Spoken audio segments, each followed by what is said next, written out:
What's going down? DJ Marcellus Doe here again with another video about making lighting easy. In this video, I want to show you how to mount your BPM-Beams to a gravity stand, as many of us DJs are starting to transition away from your standard truss totem. So let's get into it.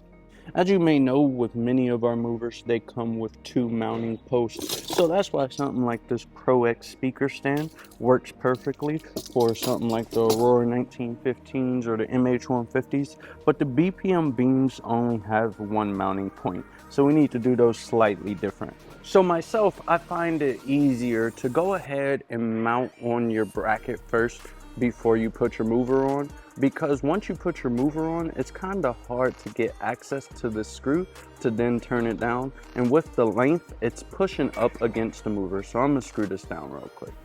So I would say this is the hardest part of mounting the BPM-Beams versus something like our Auroras or MH150s because of the mounting bracket. So what you want to do is go ahead and put your mover up there first and match up the holes, and then I'm just going to balance it up there until I get a screw in each hole, and then I'll tighten it down.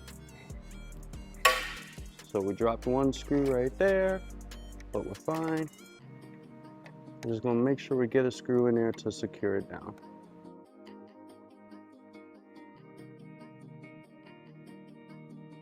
Now our BPM-Beams are all set up to go on a gravity stand. Now, to ensure that this bolt is tightened down to the bracket, you may want to make sure that you have a wrench with you in your gig tote, gig bag, just in case.